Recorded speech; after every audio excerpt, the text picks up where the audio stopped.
কেউ কেউ বলেন যে ভারত হচ্ছে শক্তের ভক্ত নরমের জম। কথাটা কিন্তু সত্য। বাংলাদেশের সাথে ভারতের দীর্ঘদিনের যেই সম্পর্ক ছিল, বিভিন্ন ইস্যুতে ভারত একটা লাপাত্তা লেডিস স্টাইলে বাংলাদেশকে কিন্তু ডিল করত। যেমন ধরেন জবাবদিহিতার ক্ষেত্রে, অথবা বিভিন্ন ইস্যুতে মনে হইতো যে না, আসলে বাংলাদেশ একটা গার্জিয়ানলেস দেশ। তবে ডক্টর মোদী ইউনূসের সরকার ক্ষমতায় আসার পরে ভারতের সাথে অনেক দিকে নেগেটিভও হয়েছে, বাট আজকে যে দৃশ্যপট হয়েছে আমি মনে করি এটা আমাদের জন্য যথেষ্ট পজিটিভ হয়েছে। আজকে থাইল্যান্ডের ব্যাংককে একটা ঐতিহাসিক বৈঠক হয়েছে ডক্টর ইউনূস এবং মোদির মধ্যে। তবে মজার বিষয় হচ্ছে মোদির যে চাওয়াগুলা ছিল ডক্টর ইউনূসের কাছে যৌক্তিক, তবে কিছু কিছু জিনিসে এখানে ভারতের যে রাইট নাও বিজেপি সরকার অসহায় হয়ে পড়েছে বাংলাদেশের ইস্যুতে ভারতের জনগণের কাছে, অথবা মোদিও মানসিকভাবে যে তেজটা ছিল এই তেজটা কমে গেছে, এটারই প্রমাণ। আমরা চাই দুই দেশের মধ্যে ভালো সম্পর্ক থাকুক, তবে সম্মান এবং ন্যায্যতার ভিত্তিতে। আসুন কি সেই বক্তব্য যেটা নিয়ে এখন তোলপাড়। প্রধান উপদেষ্টা ডক্টর মোহাম্মদ ইউনূসের সাথে বৈঠকে বেশ কিছু জিনিস ডক্টর মোহাম্মদ ইউনূসকে পরামর্শ দিয়েছেন, এমনকি আবদারও করেছেন মোদী। এর মধ্যে ছিল গঠনমূলক সম্পর্ক। এটা আমরাও পক্ষে। সংখ্যালঘু ইস্যু, এটা আমরা পক্ষে না। কারণ কি ভাই, বাংলাদেশে আমি বুকে হাত দিয়ে বলতে পারি হাজারে হয়তো দুই একটা ঘটনা হইতে পারে, কালপ্রিট বাংলাদেশে দুই চার পিস আছে, তবে ভারতের তুলনায় বাংলাদেশে এই ঘটনাগুলো নাই। সংখ্যালঘু ইস্যুতে আমরা মনে হয় না যে কেউ কাউকে আমরা রেসিস্ট মেন্টালিটিতে দেখি অথবা অত্যাচার নির্যাতন করি। পলিটিক্যাল ইস্যুতে নানান ঝামেলা হয়। আচ্ছা, নাম্বার 3 হচ্ছে সীমান্ত নিরাপত্তা। এইটা মোদির আমাদেরকে জবান দেওয়া দরকার খাতা কলমে। তারপর হচ্ছে শেখ হাসিনার প্রত্যাপন বিষয় সহ, এটা ডক্টর মোহাম্মদ ইউনূসের চাওয়া ছিল মোদির কাছে যে শেখ হাসিনাকে প্রত্যর্পণ যে চুক্তি আছে সেখানে এটা নিয়ে কিভাবে কি করা যায়। তো বৈঠক শেষে সাংবাদিকদের সাথে কথা বলেছেন ভারতের পররাষ্ট্র সচিব। বৈঠকের বিস্তারিত তিনি তুলে ধরেছেন। বিক্রম মিশ্রি তিনি বলছেন, প্রধানমন্ত্রী মোদী অন্তর্ভুক্তিমূলক, প্রগতিশীল, শান্তিপূর্ণ, স্থিতিশীল এবং গণতান্ত্রিক বাংলাদেশের প্রতি তার সমর্থন পুনর্ব্যক্ত করেছেন। তিনি ডক্টর ইউনূসকে বাংলাদেশের সঙ্গে ভারতের ইতিবাচক এবং গঠনমূলক সম্পর্ক তৈরির আকাঙ্ক্ষা বা ইচ্ছার কথা জানান। এছাড়া দুই দেশের মধ্যে প্রভাব ফেলে এমন কথাবার্তা এড়িয়ে চলার অনুরোধ জানান প্রধানমন্ত্রী মোদী। আর আমাদের সরকারের পক্ষ থেকে সেখানে মোদির কাছে দুই নেতার মধ্যে সীমান্ত নিয়ে যখন আলোচনা হয়েছে, সীমান্তে নিরাপত্তা রক্ষায় সীমান্তের আইনের কঠোর প্রয়োগ, অবৈধ অনুপ্রবেশ ঠেকানো জরুরি বলেও জানিয়েছে প্রধানমন্ত্রী মোদী। এছাড়া বাংলাদেশে হিন্দু ধর্মাবলম্বী সহ অন্যান্য সংখ্যালঘুদের নিয়ে ভারতের চিন্তার বিষয়টিও আলোচনায় এসেছে। আর আপনার বাংলাদেশ শেখ হাসিনার প্রত্যর্পণ ইস্যুতে যে আনুষ্ঠানিক চিঠি দিয়েছে, এই ব্যাপারে খুব বেশি মন্তব্য করে নাই ভারতের এই কূটনীতিক। তবে কেউ কেউ বলছেন যে দুই নেতার মধ্যে এই বৈঠকটা জরুরি ছিল এবং এটা একটা সফল বৈঠক হয়েছে। আর যেই জায়গাতে তারা গিয়া এই আলোচনা করছে বিমস্টেক, সেই বিমস্টেককেও কিভাবে এগিয়ে নেওয়া যায়, এটার কাঠামো আরো বৃদ্ধি করা যায়, এই বিষয় নিয়েও দুজনের মধ্যে আলোচনা হয়েছে। তো আমার কাছে যেটা মনে হয়েছে কোনটা, দেখেন বাংলাদেশ ভারত নিয়ে বরাবর আমরা একদম টপ লেভেল থেকে কখনো কথা বলি নাই গত 15-16 বছর, যার কারণে ভারত অনেক কিছুতেই মনে করতে তারা আর কি আমাদের বিষয়ে তারা কথা বলতো, নির্বাচন কেমনে হবে, কে নির্বাচনে আসবে, চিঠি পাঠাইতো, দলের ডাইকা নিত। বাট এই প্রথম ভারতের মুখে আমরা এই কথা শুনলাম যে ভাই দয়া করে এমন কোনো কথা বলেন না যে দুই দেশের মধ্যে প্যাচ লাগে। এটা হচ্ছে শক্তের ভক্ত নরমের জম জায়গায়। জানি ভারত অনেক শক্তিশালী, বাট আমার জায়গা থেকে আমি যতটুকু আছি ততটুকু সম্মান আমি প্রাপ্য। আজকের দিনের নেট দুনিয়ার সবচেয়ে শীর্ষ ভাইরাল ছবি হচ্ছে বিশেষ করে সাউথ এশিয়া ব্লকে, আমার মনে হয় যে এই ছবিটা যেটা আপনারা দেখছেন, শেখ হাসিনার সরকারের পতনের পর ডক্টর মোহাম্মদ ইউনূস এবং নরেন্দ্র মোদীর মধ্যে একটা ফোনালাপ হয়েছিল। ওটাই সর্বপ্রথম এবং সর্বশেষ। এরপরে সরকারের বিভিন্ন সিদ্ধান্তে ভারত এবং বাংলাদেশের মধ্যে বা বাংলাদেশের জনগণের বিভিন্ন রকম অবস্থানের কারণে দুই দেশের মধ্যে সম্পর্ক তলানিতে চলে গেছে। তবে ব্যবসা বাণিজ্য, এক্সপোর্ট ইম্পোর্ট এগুলোতে কোন রকম ইফেক্ট পড়ে নাই, শুধুমাত্র দর্শনার্থীরা যারা ভারত যেত তাদের অংশটা ছাড়া।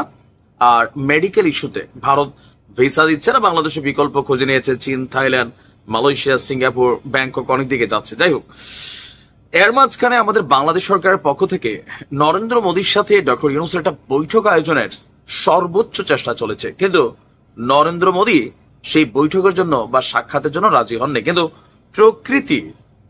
প্রকৃতি একটা সিস্টেম করছে, যে সিস্টেমে আজকে আমরা যে ছবি দৃশ্য দেখতে পেলাম, এটা অফিসিয়াল কোন মিটিং এর জন্য ডক্টর মোহাম্মদ ইউনূস এবং নরেন্দ্র মোদীর বৈঠকের ছবি না, এইটা একটা নৈশভোজের ছবি। কারণ আপনারা সকলে জানেন বিমস্টেক আমাদের সাউথ এশিয়ার বেশ কয়েকটা রাষ্ট্র নিয়ে একটা গঠিত আলাদা সংগঠন। তো এই বিমস্টেকের শীর্ষ সম্মেলনের অনুষ্ঠানে আজকে নৈশভোজে যোগ দিয়েছেন প্রধান উপদেষ্টা ডক্টর মোহাম্মদ ইউনূস, আর তার পাশের টেবিলেই আমরা দেখেছি ভারতের প্রধানমন্ত্রী নরেন্দ্র মোদী। তবে দুইজনের চেহারার মধ্যে ওই রকম হাসি খুশি উজ্জ্বলতা ছিল না, মাথার মধ্যে দুইজনের হয়তো দুই রকম চিন্তা ঘুরছিল। তবে হাই হেলোটা ছিল, যেহেতু নৈশভোজের ইস্যু। সন্ধ্যায় থাইল্যান্ডের ব্যাংককের একটি হোটেলে এই নৈশভোজের আয়োজন করা হয়। এ সময় ডক্টর ইউনূস নৈশভোজে থাইল্যান্ডের প্রধানমন্ত্রী পেতংতান সিনাওয়াত্রার সঙ্গেও ছবি তোলেন। আর বলা হয়েছে যে ব্যাংককের একটি হোটেল থেকে আমাদের, আচ্ছা যাই হোক, আর এখানে মোটামুটি যে বাকি পরিবেশটা ছিল এটাও পজিটিভ। আবার ভারতের উচ্চতর প্রতিনিধি এবং বাংলাদেশের উচ্চতর প্রতিনিধি প্রেস উইং এর ডক্টর খলিলুর এবং ভারতের কি জানি নাম, তাদের মধ্যে একটা সাইডলাইন বৈঠক হয়েছে। এই মুহূর্তে এই ছবিটার আসলে মূল্য কত, অনেকে ডক্টর ইউনূসের যারা ফ্যান ফলোয়ার আছেন বুঝা না বুঝা এটাকে ছড়াচ্ছেন, আবার আওয়ামী লীগের যারা আছেন তারাও বুঝা না বুঝা এটা ছড়াচ্ছেন। মানে আসলে কোনটার ইফেক্ট আসলে কি? তা আমার দৃষ্টিতে এইটার ইফেক্ট কোনো কিছুই না। কারণ এটা এমন কোনো বিষয় ছিল না যে বাংলাদেশ এবং ভারতের মধ্যে ব্যাংককে আলাদা কোনো বৈঠক বা সাইডলাইন বৈঠক যেটাকে বলে, ওইরকম কোনো বিশেষ ইস্যুতে দুই দেশের দুই নেতা একসাথে বসেছেন, কথা বলেছেন, বিষয়টা কিন্তু তা ছিল না। নৈশভোজের ছবি আর দুইজনের চেহারা দেখে বোঝা গেছে, বিশেষ করে নরেন্দ্র মোদীর মানে কোন রকমে খালি না পাইরা মনে হয় ডক্টর মোহাম্মদ ইউনূসের সাথে বসেছেন। আর ডক্টর মোহাম্মদ ইউনূসের চেহারাতেও ওই যে আন্তরিক, বা তিনি স্বাভাবিকভাবে বিদেশিদের সাথে দেখা সাক্ষাৎ করলে, কথা বললে, বা বিমস্টেকেও তিনি যখন ছবি তুলছিলেন, চেহারা যে উজ্জ্বলতা সেটা কিন্তু নাই। তো এই বৈঠক বা যে ছবি, বৈঠক না যে ছবি, এটার আসলে আহমিয়ত তেমন কোনো কিছুই নাই। তারপরেও দেখতে সুন্দর লাগছে যে প্রধান উপদেষ্টার সাথে ডক্টর মোদীর বৈঠকের বিষয়টা, বৈঠক না মানে চেয়ারে বসার সিনারিটা ভালোই লাগছে, খারাপটা। ভালো থাকো। এটা আমরা নিঃসন্দেহে মানি যে পৃথিবীর প্রথম সারির সামরিক খাতে বা সামরিক দিক দিয়ে শক্তিশালী রাষ্ট্রগুলোর মধ্যে ভারত অন্যতম। কিন্তু ভারত যে এত দ্রুত এতটা ভয় পাবে সেটা কিন্তু আমরা ভাবি নাই। তবে এই ভয়ের পিছনে একটা কারণ আছে। ভারতের সেনাপ্রধান গেল কয়েকদিন আগে তিনি দাবি করেছিলেন যে সরকারের পৃষ্ঠপোষকতায়, মানে এই অন্তর্বর্তী সরকারের পৃষ্ঠপোষকতায় পাকিস্তানের গোয়েন্দারা আপনার চিকেন স্ন্যাক ভিজিট করে গেছেন। আপনারা জানেন যে ভারতের সেনাপ্রধানের এই কথায় প্রায় তোলপাড় হয়েছিল। এর পরপরই আমাদের ডক্টর মোহাম্মদ ইউনূসের যে উত্তর পূর্ব যে রাজ্যগুলো আছে ভারতের, যে 7 সিস্টার্স খ্যাত এবং চিকেন স্ন্যাক, সেটা নিয়ে যখন তিনি কথা বললেন, এটা নিয়ে ভারতের রাজনৈতিকভাবে ব্যাপক প্রতিক্রিয়া হয়েছে। তবে সামরিকভাবে এত দ্রুত তারা কি বলা যে এখানে প্রতিক্রিয়া দিবে, আমি আসলে এটা বুঝিও নাই। ভারতের পশ্চিমবঙ্গের সঙ্গে উত্তর পূর্ব ভারতের রাজ্যগুলিকে সংযুক্তকারী একমাত্র প্রবেশপথ হচ্ছে শিলিগুড়ি করিডোর। যখন ভারত বাংলাদেশের মধ্যে উত্তেজনাকর কথাবার্তা চলছে, তখন আমরা দেখলাম যে আপনার নেপাল, পূর্ব বাংলাদেশ এবং ভুটান ও উত্তর চীন সীমান্ত, যেটাকে বলা হয়ে থাকে চিকেন স্ন্যাক, সেই চিকেন স্ন্যাকে সম্প্রতি ডক্টর মোহাম্মদ ইউনূসের বক্তব্যের জের ধরে আমরা দেখলাম যে আজকে এখানে ব্যাপক ভারী অস্ত্র শস্ত্র এবং কি বিশাল মোতায়েন করা হয়েছে।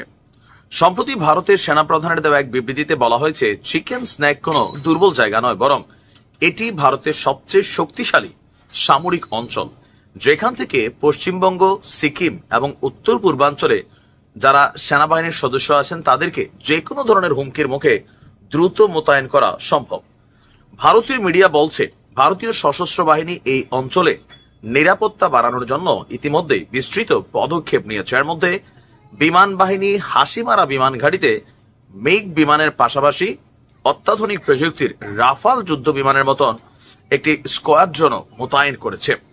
সম্ভাব্য হুমকি প্রতিরোধে যে করিডোর আছে সেখানে ব্রহ্মাস সুপারসোনিক ক্রুজ ক্ষেপণাস্ত্রের একটি রেজিমেন্টও মোতায়েন করেছে। এছাড়া ভূমি থেকে আকাশে নিক্ষেপযোগ্য ক্ষেপণাস্ত্র ব্যবস্থাও মোতায়েন করা হয়েছে। আকাশপথে যে কোনো ধরনের অনুপ্রবেশ রুখতে ভারত এই অঞ্চলে S-400 ক্ষেপণাস্ত্র ব্যবস্থাও মোতায়েন করছে। এর বাইরে অতিরিক্ত সুরক্ষার জন্য MRSM আকাশ প্রতিরক্ষা ব্যবস্থাও সক্রিয় করা হয়েছে। এছাড়া এই অঞ্চলের নিরাপত্তার দায়িত্বে থাকা ত্রিশক্তি কর্পসের সদর দপ্তর করিডোরের কাছে শুকনোয় অবস্থিত এই কর্পস অত্যাধুনিক অস্ত্রশস্ত্র যেমন রাফাল যুদ্ধবিমান, ব্রহ্মাস ক্ষেপণাস্ত্র এবং উন্নত আকাশ প্রতিরক্ষা ব্যবস্থা দ্বারাও সজ্জিত। ভারতীয় গণমাধ্যমের বক্তব্য যে থাইল্যান্ডের বিমস্টেকে যে প্রোগ্রাম আছে সেই প্রোগ্রামের জয়েন করার জন্য নরেন্দ্র মোদী 2 দিনের সফরে গিয়েছেন। এই পরিস্থিতিতে নয়াদিল্লি এই অঞ্চলের কৌশলগত নিরাপত্তা এবং উন্নয়নের দিকে নজর রাখছে। সম্প্রতি ডক্টর মোদী ইউনূসের মন্তব্য এবং বেল্ট অ্যান্ড রোড ইনিশিয়েটিভের মাধ্যমে বাংলাদেশ চীনের ক্রমবর্ধমান প্রভাব এটাকেও তারা গভীরভাবে ঘনিষ্ঠভাবে পর্যবেক্ষণ করছে। ভারতীয় নিরাপত্তা বিশেষজ্ঞরা মনে করেন ঢাকা বেজিং এর যে ঘনিষ্ঠতা সেটা ভারতের জন্য কৌশলগত চ্যালেঞ্জ হতে পারে। এছাড়া বিশেষ করে শিলিগুড়ি করিডোরের নিরাপত্তার ক্ষেত্রে এটা হুমকি স্বরূপ হতে পারে। এর পাশাপাশি পাকিস্তানের সাথেও বাংলাদেশের যে সম্পর্কের উন্নয়ন হচ্ছে সেটা নিয়েও ভারত গভীর চিন্তিত। এত বছর এই চিন্তা খুব বেশি ছিল না, বাট গেল 6-7 মাসে 2টা ডায়লগের পরে যে নিরাপত্তা, যে সেনাবাহিনী অস্ত্রশস্ত্র মোতায়েন, এটা ভারতীয় নিরাপত্তার একটা বড় ধরনের খরচের কারণ হয়ে দাঁড়িয়েছে। বাংলাদেশকে অস্থিতিশীল করলে ভারত অস্থিতিশীল হয়ে উঠবে, এটা কিন্তু ভারতের রাজ্য সরকারগুলো না বুঝলেও কেন্দ্রীয় সরকার বুঝছে। তবে আমরা বাংলাদেশের পক্ষ থেকে আমরা জানি কোন রকম হুমকি ভারতের জন্য নেই, তবে ভারত অতিরিক্ত একটু টেনশন করতেছে আর কি, যে কোথাকার পানি কোথায় গড়ায়। ভালো থাকবে।